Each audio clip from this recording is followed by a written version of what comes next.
హైదరాబాద్ మియాపూర్లోని రఫా rehabilitation సెంటర్లో murder జరిగింది. Drugs కు అలవాటు పడి సెంటర్లో చికిత్స తీసుకుంటున్న ఏపీ పిడుగురాలకు చెందిన సందీప్ ను చంపేశారు మరో ఇద్దరు రోగులు. మృతుడు సందీప్ 8 నెలలుగా రీహాబిలిటేషన్ సెంటర్లో చికిత్స పొందుతున్నాడు. నిందితులు ఆదిల్, సులేమాన్ రఫా పునరావాస కేంద్రంలో 3 నెలలుగా ట్రీట్మెంట్ కోసం వచ్చారు. ఘటనపై కేసు నమోదు చేసిన పోలీసులు దర్యాప్తు చేపట్టారు. ఇదే అంశానికి సంబంధించి మరిన్ని డీటెయిల్స్ అజయ్ అందిస్తారు. అజయ్, డీటెయిల్స్ ఏంటి? పోలీస్ స్టేషన్ పరిధిలో రాఫా రీహాబిలిటేషన్ సెంటర్లో సందీప్ అనే వ్యక్తిని అత్యంత కిరాతకంగా హత్య చేసిన ఘటన వెలుగులోకి వచ్చింది. మియాపూర్ పోలీసులకు సమాచారం అందిన తర్వాత పోలీసులు కూడా ఘటనా స్థలాన్ని చేరుకున్నారు. నిన్న సాయంత్రం వేళలా సందీప్ అనే వ్యక్తి ఇటు పిడుగురాల ఏపీకి సంబంధించి పిడుగురాల చెందిన సందీప్ దాదాపు ఒక 8 ఏళ్ల నుండి కూడా ఇదే రీహాబిలిటేషన్ సెంటర్లో ఉంటున్నారు. చాలా వరకు డ్రగ్స్ కావచ్చు, లేకపోతే గాంజాయి, వీటికి బానిసలైన వారు ఈ డిఎడిక్షన్ సెంటర్కి వచ్చిన తర్వాత ఇక్కడ కొంతవరకు సత్ప్రవర్తన కావచ్చు, వాటన్నిటికీ దూరంగా ఉండే విధంగా ఇక్కడ ట్రైనింగ్ ఇస్తుంటారు, వాళ్ళని ఆ విధంగా నడిపిస్తుంటారు. సో ప్రస్తుతం మనం విజువల్లో చూస్తున్న బిల్డింగ్ సంబంధించి ఇందులో మొత్తం ఫస్ట్ ఫ్లోర్ మినహాయిస్తే మిగతా అంతా కూడా ఈ రీహాబిలిటేషన్ సెంటర్ సంబంధించిన నిర్వహణ కొనసాగుతుంది. దాదాపు 100 మందికి పైగా ఈ విధంగా డ్రగ్స్కి బానిసైన వాళ్ళు ఇక్కడ వాటి నుండి విముక్తి పొందడానికి ఇక్కడ ఉంటుంటారు. సో సందీప్ కూడా దాదాపు 8 నెలలుగా ఇక్కడ ఉంటున్నారు. సో సందీప్తో పాటు ఇప్పుడు ఎవరైతే అక్యూజ్డ్ అతన్ని హత్య చేసిన ఇద్దరు వ్యక్తులు, అటు నల్గొండ జిల్లాకు సంబంధించిన వ్యక్తితో పాటు ఇటు బర్కాస్ సంబంధించిన వ్యక్తి, వీళ్ళిద్దరు కూడా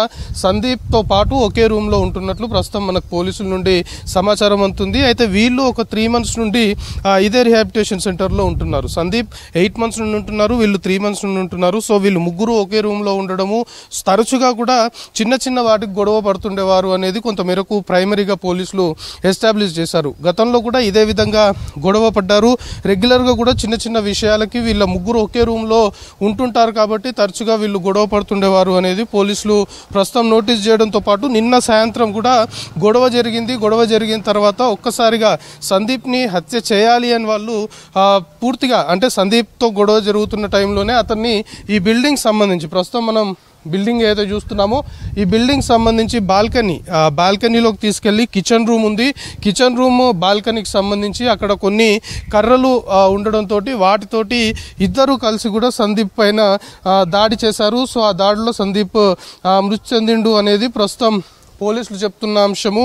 ఇటు ఆదిల్, సులేమాన్ వీళ్ళిద్దరిని కూడా ఘటన జరిగిన తర్వాత ఇటు రీహాబిలిటేషన్ సెంటర్ సంబంధించిన నిర్వాహకులు కూడా పోలీసులకి సమాచారం అందించడంతో పోలీసులు ఘటనా స్థలానికి చేరుకొని పూర్తి స్థాయిలో కూడా క్లూస్ సేకరించిన సిచ్యువేషన్. అయితే కేవలము ఈ రీహాబిలిటేషన్ సెంటర్లో వీళ్ళు ముగ్గురు ఒకటే రూమ్లో ఉండడము, వీళ్ళు ముగ్గురు తరచుగా గొడవ పడుతుండేవారు. సో ఒక్కసారిగా, ఎందుకంటే మొత్తం డ్రగ్స్ కావచ్చు, ఈ గంజాయి సంబంధించి బానిస అయిపోయిన తర్వాత వాటి నుండి విముక్తి పొందడానికి రీహాబిలిటేషన్ సెంటర్కి వస్తుంటారు. సో ఇక్కడ నిర్వహణకు సంబంధించి కూడా కొన్ని అనుమానాలు వ్యక్తమవుతున్నాయి. దాదాపు 100 మందికి పైగా కూడా ఇక్కడ సెంటర్లో ఉంటున్నట్టు తెలుస్తుంది. అంటే అంతమందిని చూసుకోవడానికి ఖచ్చితంగా నిర్వాహకులు దానికి తగ్గ స్టాఫ్ని కూడా ఏర్పాటు చేసుకోవాలి. ఇంత పెద్ద గొడవ జరుగుతుంటే స్టాఫ్కి ఎలాంటి నోటీసులో లేదు అనేది పోలీసులు ఐడెంటిఫై చేశారు. అయితే ఘటన జరిగిన తర్వాత చాలాసేపటికి కూడా ఎవరికి తెలియదు, కాకపోతే వాచ్మెన్ సంబంధించిన వాళ్ళకి కొంతమేరకు సమాచారం రావడంతో పోలీసులకు సమాచారం అందించారు. అంటే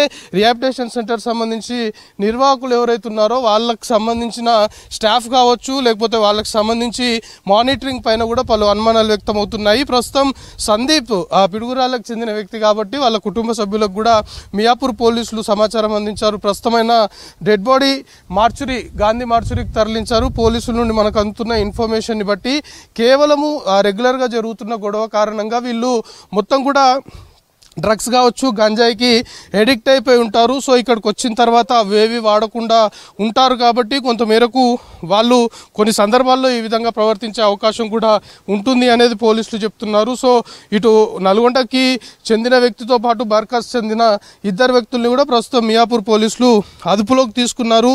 ఇంకా ఈ కేసు సంబంధించిన దర్యాప్తు కొనసాగుతుంది అనేది మియాపూర్ పోలీసులు చెప్తున్నారు. ఈ మియాపూర్ రాఫా రీహాబిలిటేషన్ సెంటర్ సంబంధించి హత్య కేసులో మాత్రము సందీప్ సందీప్ సంబంధించి వాళ్ళు ముగ్గురు ఎవరైతే డిసీజ్డ్తో పాటు అక్యూజ్ ఇద్దరు ఉన్నారో వాళ్ళు ముగ్గురు ఒకే రూమ్లో చాలా నెలలుగా ఉంటున్నారు, రెగ్యులర్గా గొడవ పడేవారు. సో అదే గొడవ మాదిరిగా చిన్న చిన్న గొడవ కాస్త హత్యకు దారితీసింది అని పోలీసులు ప్రైమరీగా ఎస్టాబ్లిష్ చేయడంతో పాటు ఈ కేసు సంబంధించి ఇంకా దర్యాప్తు కొనసాగుతుంది అనేది మాత్రం ప్రస్తుతం మియాపూర్ పోలీసుల నుండి మనకు అందుతున్న ఇన్ఫర్మేషన్ శ్రవంతి.